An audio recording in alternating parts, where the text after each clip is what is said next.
You've probably heard about regenerative agriculture. It's a new way of farming that focuses on restoring soils and balancing inputs and outputs so that land isn't degraded over time. Farmers can still use pesticides and artificial fertilisers, but in more environmentally sensitive ways.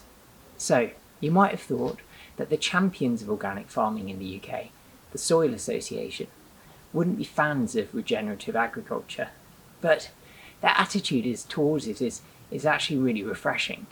Helen Browning, the chief exec of the Soil Association, spoke about the promise of regenerative agriculture on Saturday at Wild Ken Hill. It's helpful in some ways because it's not prescriptive, so it's still allowing people to use the chemicals and that kind of thing they want to. The kind of premise is if you get the soil right, you'll gradually find you don't need all those chemicals, and therefore you'll inherently kind of wean yourself off some of this damaging stuff. So I think it's a really good gateway actually for farmers to start moving in the right direction. But it's a scale, it's a process of continuous improvement, one hopes. I think where organic sits in this is that it is much more prescriptive.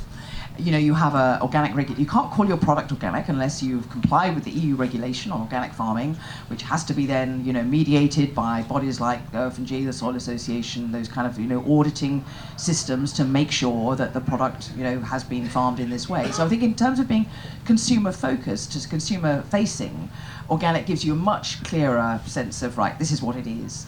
And we also, in the Soil Association, use the term agroecological a lot, which actually, you know, I think brings alongside the idea of regenerative farming, the idea that we need to be changing the system as well. We need to be looking at this in a sort of looking at the whole food system and in a socially just way, and thinking about what and how we eat.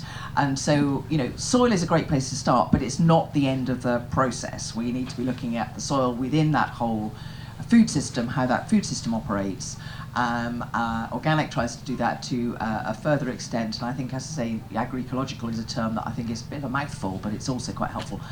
But I don't want to get hung up on terms, because I think the key thing is there's a whole bunch of people out there now who are starting to say this stuff is important, we want to work together, you know, learn from each other. Let's not get into sort of little bits of internecine warfare about what this means or that means. Let's just move. Here's our North Star. Let's just move in our own ways, appropriate to our own situations, our own locality, our own farms, as fast as we can in that direction. It's so inspiring to see a leader showing this kind of positive, cooperative attitude to an issue which she could so easily polarise and take advantage of.